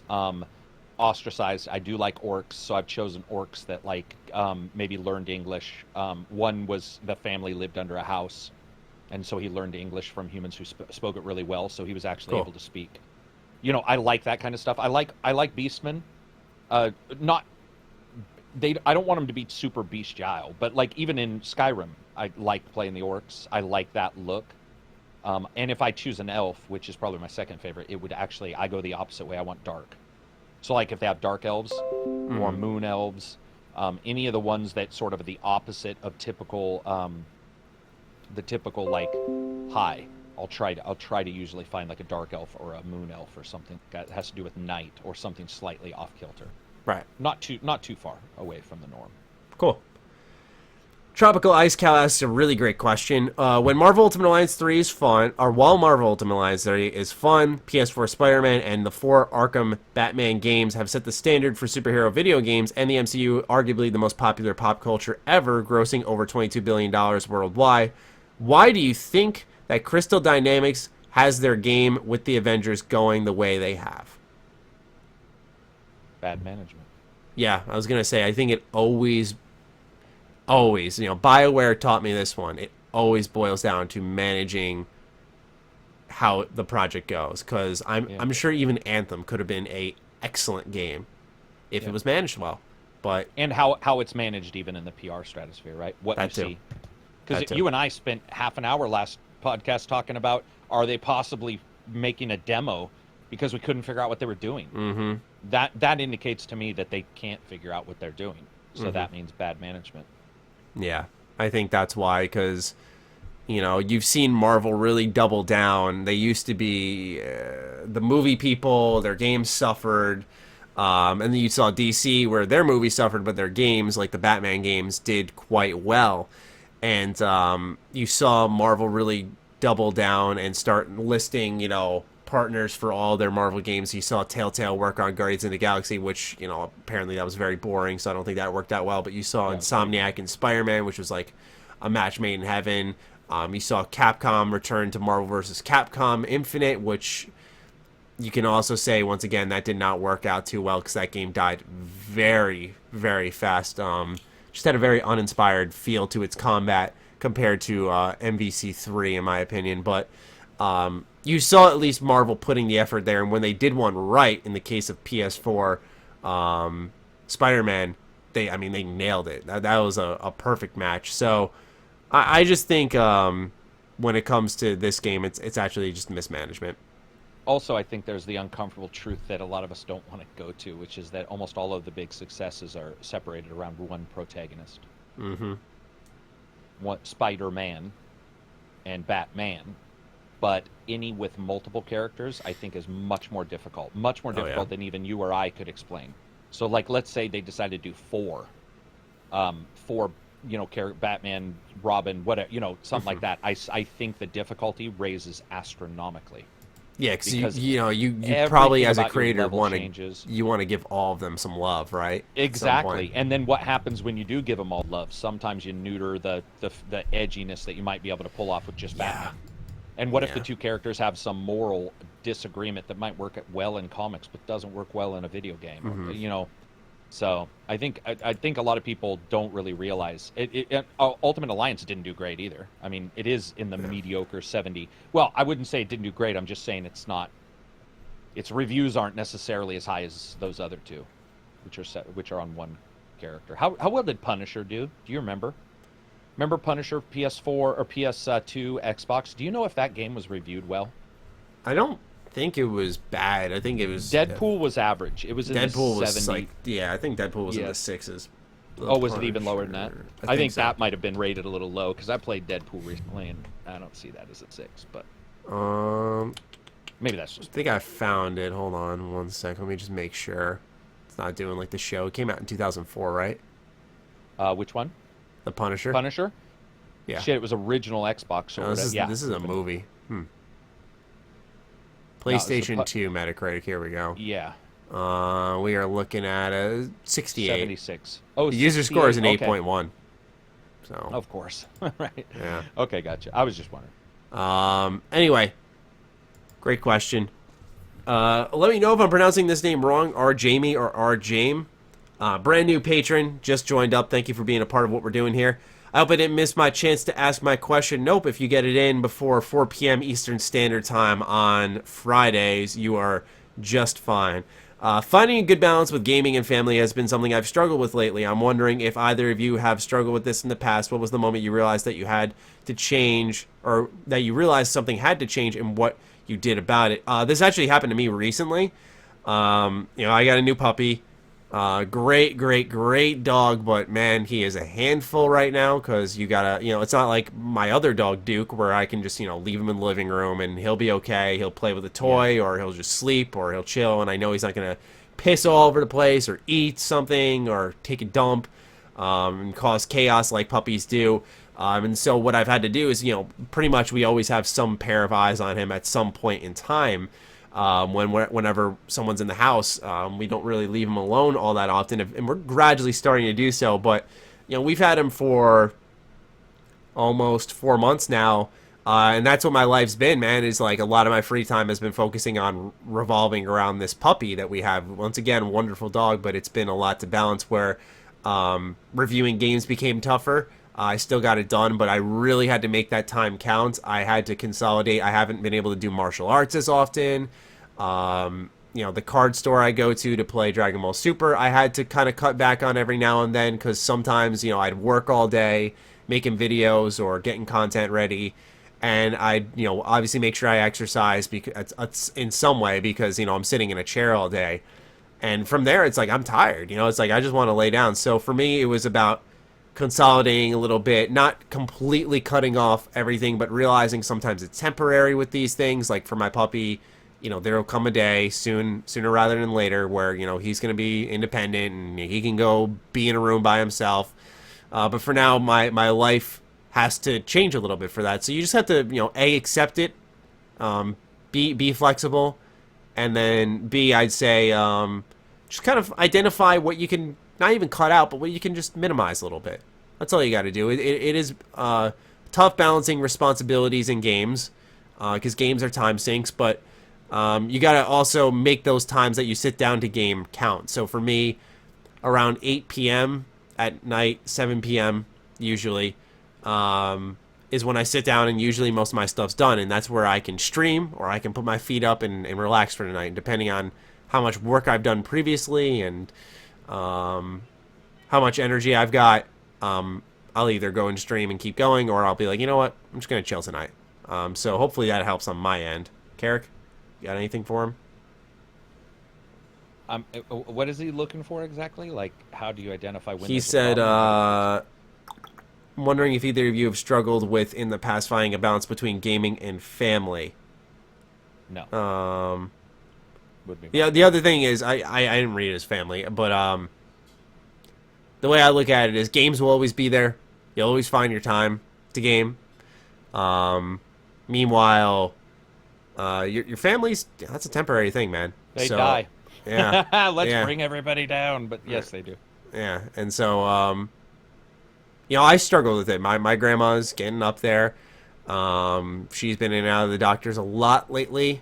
And it's not like, I've always been good with visiting her, but sometimes my work wraps me up and I sometimes neglect to visit, but you don't want to have that regret afterwards that you didn't do enough. So make it count now, my friend.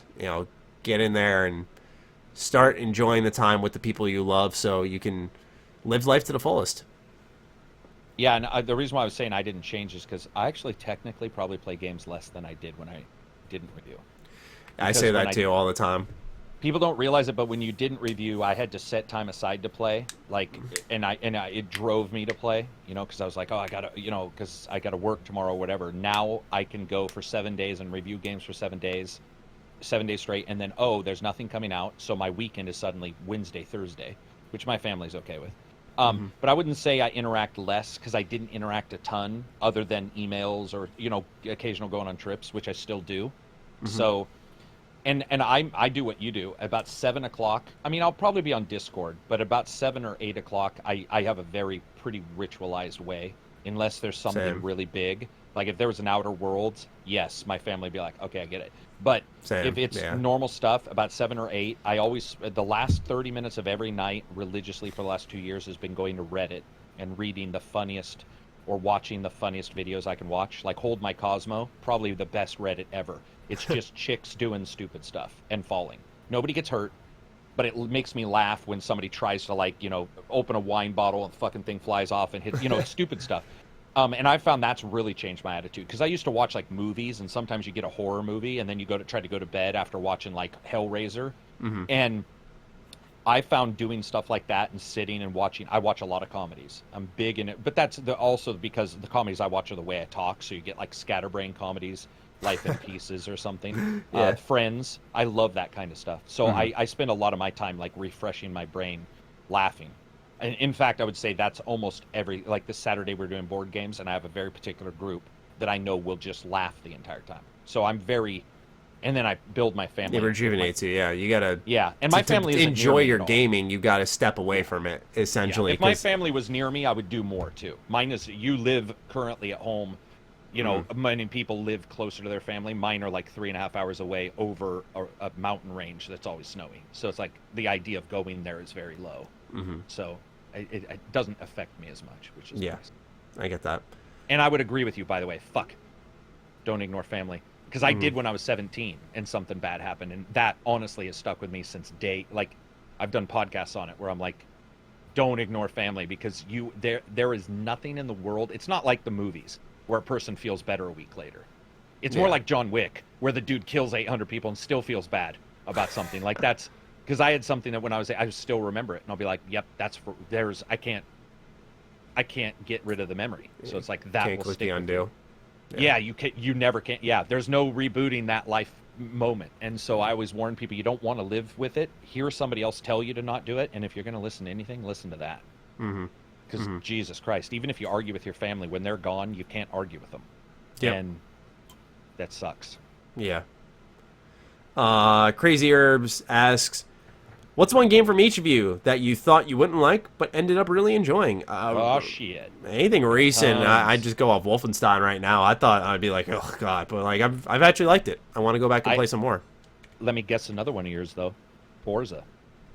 Yeah. Forza Horizon. Yeah. Big time. That's a better answer. Yeah, that one really caught me off guard. I like that a lot. That was crazy, because I just remember talking to you about it, and you're like, dude, I like a racing game. Like, I love a racing game. This is so weird. For me, I would say something like The King's Bird or Oxenfree. I didn't expect to like Ox. Oh, Life is Strange.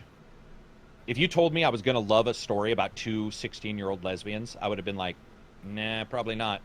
And instead, I think Life is Strange is probably one of the best, most enjoyable experiences. Never expected to like that series. Yeah, I almost cried on stream when I beat that game. That was a great game. I freaking love Life is Strange. Holy smokes, man. Oxenfree and Life is Strange are two titles I just did not... Oxenfree I expected to like because you just... Because I would not tell you. Yeah, you just kept talking about it. Like, every conversation, like, I'd be like, Karak, what was your favorite morning ritual? Oxenfree. What do you eat? Oxenfree. It's like, okay. Oxenfree. When you lift weights, how many pounds? It's just a bunch of Oxenfree copies taped to the barbell. Let's see here. Grim asked for our initial impressions on Fire Emblem Three Houses. I have not played it. I don't think you have either. Maybe next week, Grim. I'm currently just involved in Dragon Quest Builders, and I really don't want to take my attention off of it for anything else. We already kind of answered Johnny EC's question. He says, what's the subtle trend right now that you see becoming the next big thing in games in the future? And we were kind of talking about that with the next gen. So, last question comes from Holzer19. Is there any shady industry practices that go under the radar and should maybe receive some more flack? I feel like nowadays people are so quick to leap on everything that it's hard to think of something that legitimately flies under the radar. I will say, this isn't a shady practice, but I'd love to see more companies highlight getting more weapon and armor models that are unique for quests and putting them in their games to make quests have that, like, exclamation point at the end. Yeah, like, oh man, I got this from that quest. I saw one of Modder talking about making unique weapons, and they said the way they're because I think Camelworks posted a question about it, and it was Rebel Loeb, size. He was Loeb, that artist that you like. Yeah. And he was talking about how hard is it to make a unique weapon, and Rebel Size had said that pretty much it was just like they're like section off parts of the weapon, like there's the blade, the hilt, the handle, and so on, and they're like, yeah, we just kind of swap the texture or the pieces around kind of, and you get yourself a unique weapon. He said it really wasn't that difficult, and I think Jonah said in response to that was something that kind of falls down the pipeline. It's hard to communicate between the art and the dev team, so that type of stuff does sometimes fall apart, but I'd love to see more consistency on that. That's something I find a little frustrating at times. Yeah, when it comes to like shady stuff, I think people freak out about stuff that is sort of business, and they just want to say it's shady because, you don't want some bad business practices coming into gaming, and they are, because they infect everything. But true bad business practices, I mean, I think everybody talks about, like, I would just like all games to be treated a little bit more equally. We talked about it with Mike Rose. But I think console exclusives, people will be up in arms about Microsoft, but they'll be fine if Sony buys a company and guts it. Yeah, that's true. That kind of bias, shit blows my mind. It just blows my mind. Or Nintendo will do something and people just suck it up. That kind of thing. That'd be cool. But that's more on us. That's more in gamers just being true to themselves and actually being mature about it versus the fanboy thing. Yeah, I agree. All right. Well, ladies and gentlemen, that's all your patron questions answered. We appreciate you giving us your time on this Sunday or maybe Friday or Saturday if you're a patron listening to this on the early access. We appreciate your support. Thank you guys so much. Karak has a big stretch knowing that his weekend has arrived. And I'm going to do the same thing because I'm getting hibachi after this, so I'm kind of pumped because my weekend's beginning as well.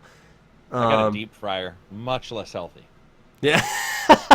Much less. I don't even know if I'll use it, but I got it today, and I'm like, what could I deep fry around the house? I'm just going to deep fry. Just throw Oreos in there, man. Give it a whirl.